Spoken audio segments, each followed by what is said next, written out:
Eu quero ler com você, irmãos. Hoje eu quero ler uma passagem que está no Evangelho de Marcos. Essa é uma passagem que também é narrada em outros evangelhos. Mas aqui eu vou ler, está no Evangelho de Marcos, capítulo 2, do versículo 13 ao versículo 17. Deixa eu anotar aqui. Vou colocar aqui no comentário. Marcos, capítulo 2, do verso 13 ao verso 17.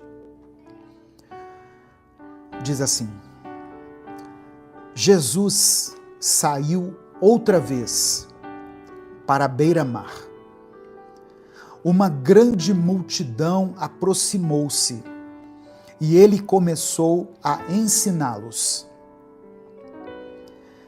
Passando por ali, viu Levi, filho de Alfeu, sentado na coletoria, e disse-lhe: siga-me. Levi levantou-se e o seguiu. Durante uma refeição na casa de Levi, muitos publicanos e pecadores estavam comendo com Jesus e seus discípulos, pois havia muitos que o seguiam. Quando os mestres da lei, que eram fariseus, o viram comendo com pecadores e publicanos, perguntaram aos discípulos de Jesus: por que ele come com publicanos e pecadores? Ouvindo isso, Jesus lhes disse: não são os que têm saúde que precisam de médico, mas sim os doentes. Eu não vim para chamar justos, mas pecadores. Espírito Santo de Deus, nós nos rendemos a Ti nesse momento. Colocamos o nosso coração diante do Senhor. Fala conosco, ministra ao nosso coração, nos ensina através da Tua palavra, Senhor. Eu vejo aqui tantas pessoas precisando ouvir a Tua voz, precisando do Teu colo, do Teu abraço, precisando de uma palavra de confronto, mas também uma palavra de restauração, de esperança. Por isso eu quero pedir ao Senhor, usa a Tua palavra, a Tua palavra que é poderosa, que é viva e eficaz. Usa a minha vida, ó Deus. Eu estou aqui pela Tua graça e pela Tua misericórdia. Usa a minha voz, a minha capacidade de elaborar frases. Usa a minha vida, mas fala conosco. Nós precisamos ouvir a Tua voz para começar bem essa semana, para iniciar essa semana com um senso de propósito, de direção. Temos que compreender no nosso espírito que somos Teus filhos, Tuas filhas. Por isso eu te peço, meu Deus, opera um milagre na vida dessa pessoa que tem clamado por um milagre. Restaura essa família, esse casamento. Abre as portas de emprego para aqueles que precisam. Cura as enfermidades das pessoas que lutam contra as doenças nesse momento. Que esse tratamento faça efeito, que esse remédio surta efeito, essa medicação, essa quimioterapia a qual essa irmã tem se submetido, esse irmão, que possa curar totalmente esse corpo. Eu oro também pelas pessoas que têm lutado contra as doenças na alma, as enfermidades na alma, pessoas que lutam contra a ansiedade, contra a depressão, contra a síndrome do pânico. Toca no coração dessas pessoas agora, Pai. O Senhor disse aqui na Tua palavra que veio para os que são doentes. E nós somos doentes espiritualmente falando. Precisamos da Tua presença em nossas vidas. Por isso nós te pedimos, em nome de Jesus. Amém e amém. Irmãos, Jesus sempre desafiou as expectativas religiosas da época.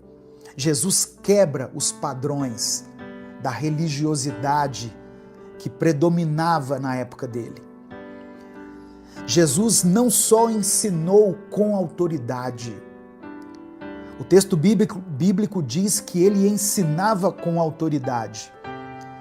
Mas uma coisa que ele fez também foi se aproximar das minorias, dos excluídos, dos marginalizados e dos pecadores.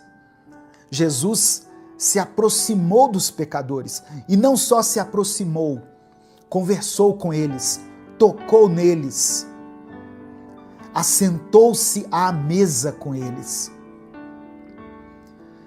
E aqui nessa leitura que nós fizemos do Evangelho de Marcos,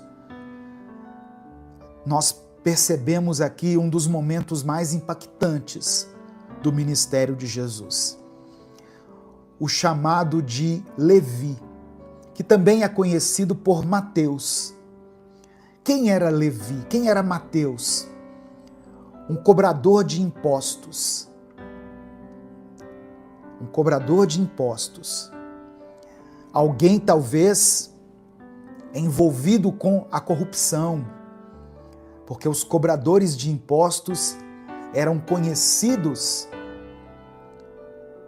pelos abusos em relação às cobranças que faziam. E nós,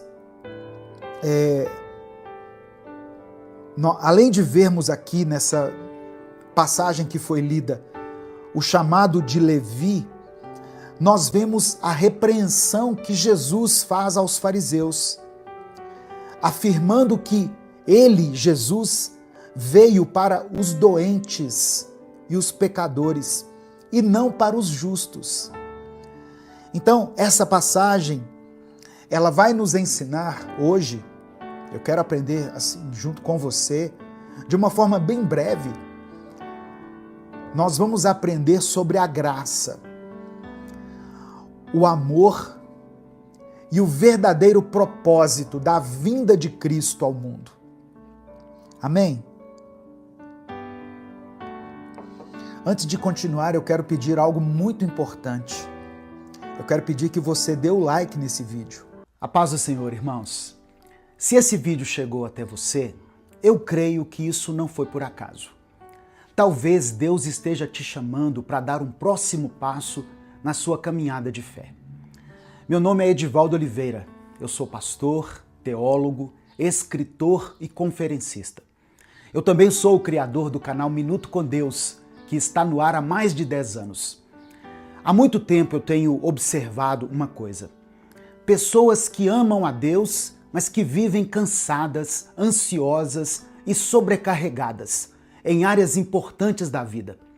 Muita gente ora, lê a Bíblia, frequenta a igreja, mas vive no limite emocional. A pessoa ama a Deus, mas não consegue ter uma vida organizada. E isso acaba afetando os relacionamentos, as emoções que ficam desgovernadas, as finanças que acabam vivendo na base do improviso. E eu quero te dizer que o problema não é falta de fé.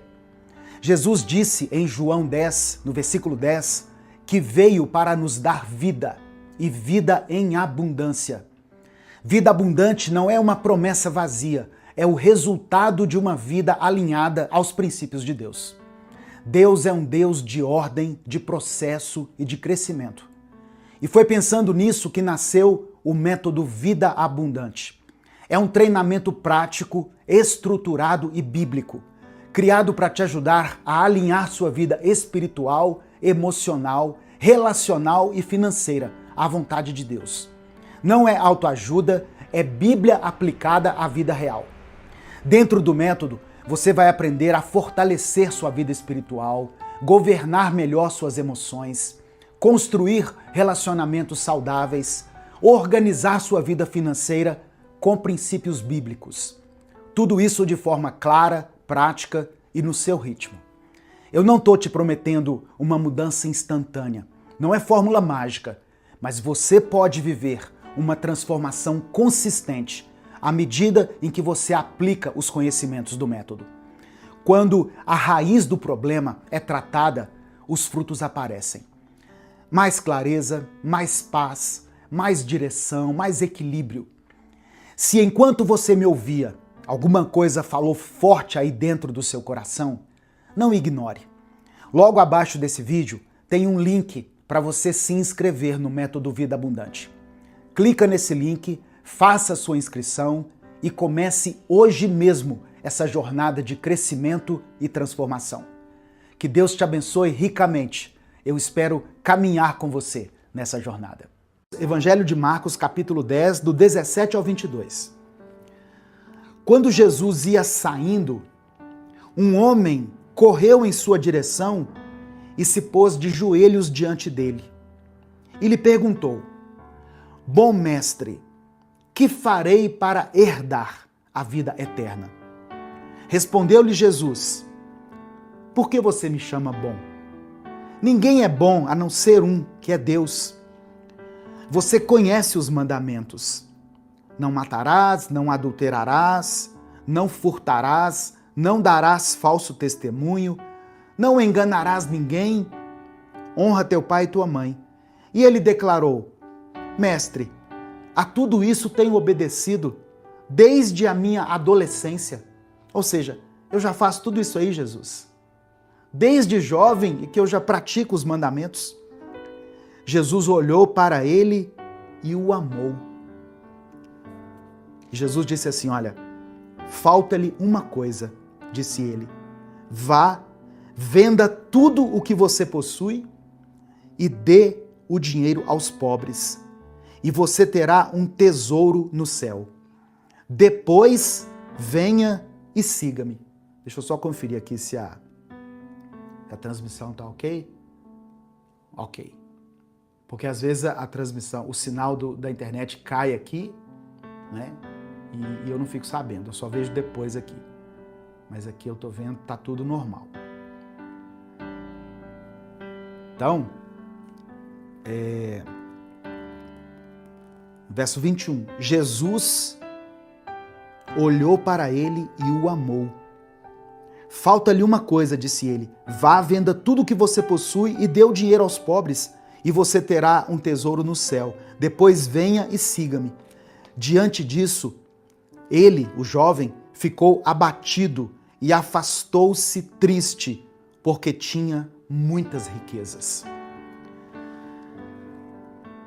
Aquele jovem, ele procurou Jesus perguntando o que ele tinha que fazer para herdar a vida eterna. Mas quando Jesus falou para ele abrir mão das suas riquezas, ele ficou triste, porque ele já estava apegado a elas. Então, quantas pessoas pedem a Deus um sinal, por exemplo, sobre um relacionamento. As pessoas pedem a Deus um sinal sobre um relacionamento, mas no fundo, elas já decidiram seguir em frente. Mesmo que não seja um relacionamento saudável, mesmo que seja um relacionamento tóxico, mesmo que esteja as prejudicando,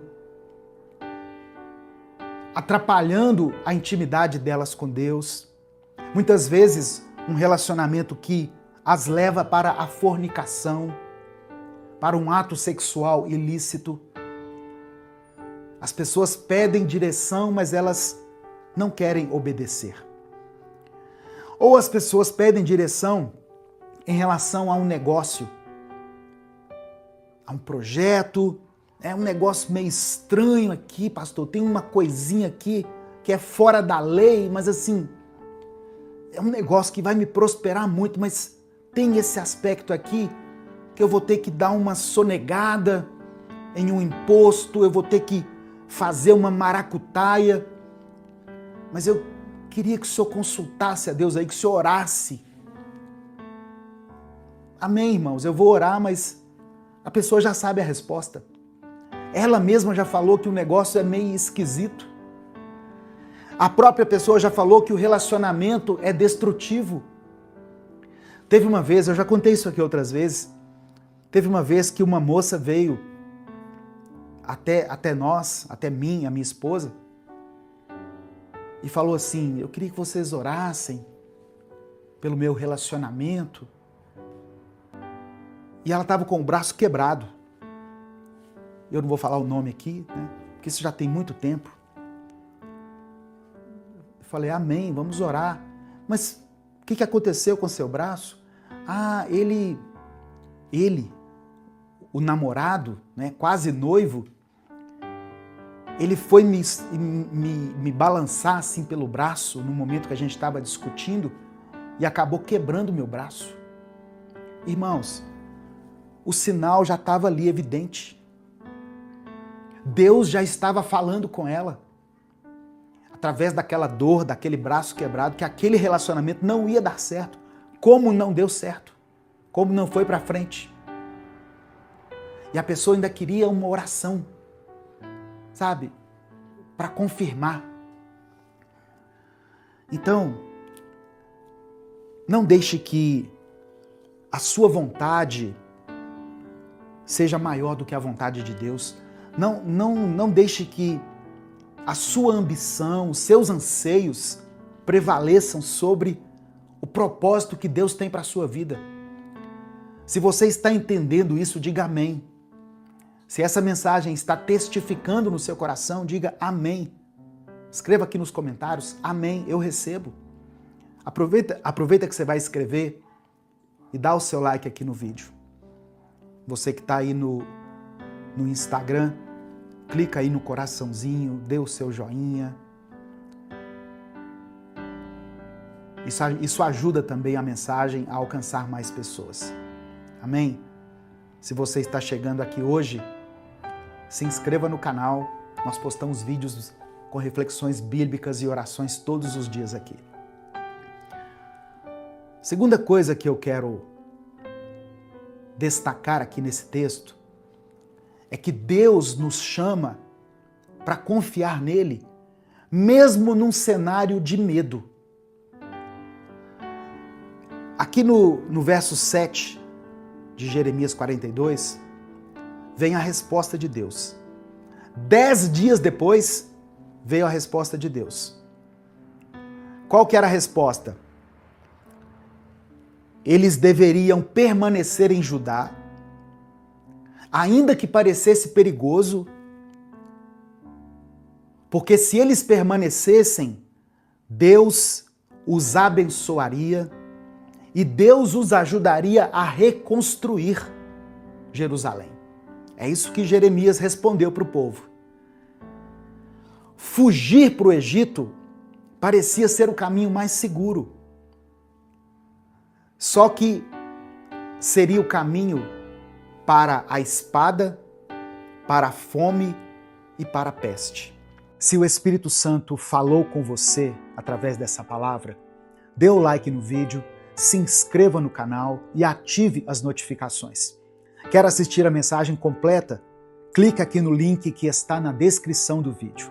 Que Deus abençoe a sua vida em nome de Jesus. Provérbios capítulo 3, versículos 5 e 6, Salomão escreveu assim: confie no Senhor de todo o coração e não se apoie em seu próprio entendimento. Reconheça o Senhor em todos os seus caminhos e Ele endireitará as suas veredas. Quando Israel estava ali diante do Mar Vermelho, lá em Êxodo 14, o medo dizia para eles o seguinte: voltem para o Egito. A lógica dizia isso para eles. A lógica dizia isso para eles. Voltem para o Egito. Vocês vão morrer ou afogado ou vocês vão morrer aqui pela espada, por causa do exército. Mas o que Deus disse? Fiquem firmes e vocês verão o livramento que o Senhor lhes trará hoje.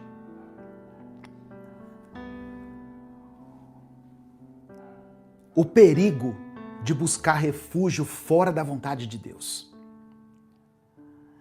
A grande lição aqui, irmãos, de Jeremias 42, é que o Egito simboliza a confiança nas coisas do homem, na lógica humana, nos recursos humanos. O povo queria depender da força militar e das riquezas do Egito, mas Deus estava chamando eles para depender exclusivamente dele. E ir para o Egito ia contra tudo aquilo que Deus já havia falado. Lá em Isaías, no capítulo 31, no verso 1, Deus já tinha advertido: ai dos que descem ao Egito em busca de ajuda. Tá vendo? Que contam com cavalos, confiam nos seus carros porque são muitos, e nos seus cavaleiros porque são muito fortes, mas não olham para o Santo de Israel, nem buscam ao Senhor. Então, a resposta que as pessoas queriam aqui do profeta Jeremias já tinha sido dada por Isaías lá no capítulo 31. Só que as pessoas, muitas vezes, elas vão até Deus em busca de validação para decisões que elas já tomaram. Em 1 Samuel, capítulo 13, Saul ofereceu o sacrifício no lugar de Samuel. Samuel, que era o profeta. Mas Saul ofereceu o sacrifício no lugar dele. Sabe por quê? Porque Saul estava com medo. E Saul ficou ansioso diante da guerra. Qual foi o resultado disso? Saul perdeu a graça, perdeu o favor de Deus, foi destituído, foi rejeitado por Deus.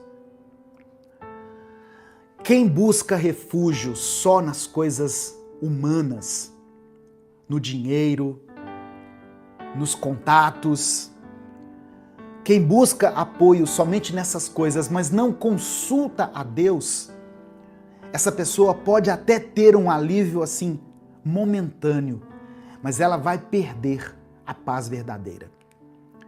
Quantas pessoas hoje que estão passando por crises, e aqui eu falo de crises, pode ser em várias áreas da sua vida. Quantas pessoas diante de uma crise buscam atalhos ilícitos, fazem alianças com pessoas erradas, buscam por caminhos mais fáceis, mas assim elas acabam colhendo destruição. Não é verdade? Então, obediência só de palavras não basta. O que o povo falou aqui no texto que eu li? Eu vou voltar aqui.